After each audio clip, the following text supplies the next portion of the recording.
এই জ্বালানি সংকট কাটাতেই দিল্লিতে সর্বদল বৈঠক, বিরোধীদের প্রশ্নের জবাব দিয়েছেন বিদেশমন্ত্রী। জ্বালানি তেল বা রান্নার গ্যাসে কোনো সংকট নেই, সর্বদল বৈঠকে এই আশ্বাস দিচ্ছেন পেট্রোলিয়াম মন্ত্রী। হরমুজ প্রণালী থেকে 4টি জাহাজ ইতিমধ্যেই বেরিয়েছে, আরও 5টি জাহাজ খুব শীঘ্রই আসবে বলে আশ্বাস দিচ্ছে কেন্দ্র। আমরা কথা বলে বিষয় নিয়ে আরো জানবো। আমাদের সঙ্গে রয়েছেন আমাদের দিল্লির প্রতিনিধি রাজীব চক্রবর্তী। রাজীব, আশ্বাস দেওয়া হচ্ছে কিন্তু বাস্তবে ছবিটা তো আমরা অন্যরকম দেখছি, আলাদা কি বলছে কেন্দ্র?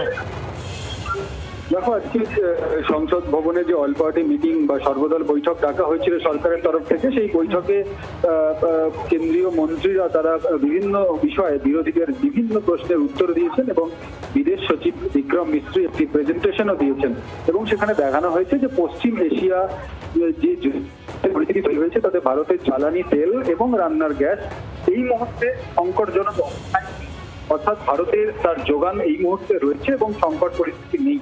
যদিও আমরা দেখলাম এই মাত্র যে প্রতিবেদন তুমি দেখালে তাতে অন্য কথা বলছি, কিন্তু সরকারের তরফে বলা হচ্ছে যে জ্বালানি তেল বা রান্নার গ্যাসে এই মুহূর্তে সংকট নেই এবং হরমুজ প্রণালী থেকে যে 4টি জাহাজ এখনো পর্যন্ত তেলবাহী জাহাজ ভারতে পৌঁছেছে, আরো 5টি জাহাজ খুব শীঘ্রই আসবে এবং পশ্চিম এশিয়া এবং মধ্যপ্রাচ্যের এই দেশগুলি ছাড়াও অন্যান্য দেশ থেকে কিন্তু খনিজ তেল ও রান্নার গ্যাস আমদানি করছে ভারত।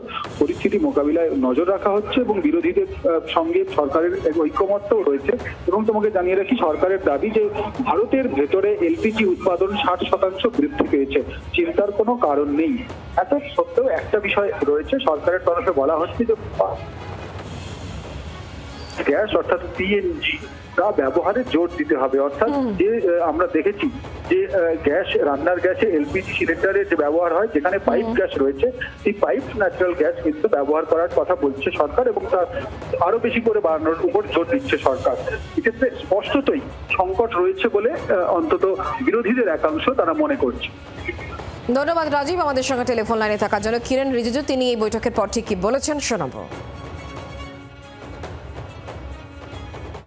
की इच्छा से हम लोगों ने ऑल पार्टी मीटिंग बुलाया है और जो परिस्थिति पश्चिम एशिया में ईरान, इजराइल, अमेरिका के बीच में संघर्ष के वजह से जो उत्पन्न हुआ है, उससे भारत को किस तरीके से प्रभाव पड़ेगा और भारतीय लोगों के लिए सरकार ने क्या क्या कदम उठाया है, इसके बारे में कई सवाल विपक्ष के साथियों ने किया। सरकार जो फैसला करेंगे, जैसे परिस्थिति है उसके हिसाब से कदम उठाएंगे, तो सब एकजुट होकर के साथ देंगे, ये सबने कहा है। বাংলার আওয়াজ, বাঙালির আবেগ, জি 24 ঘন্টা।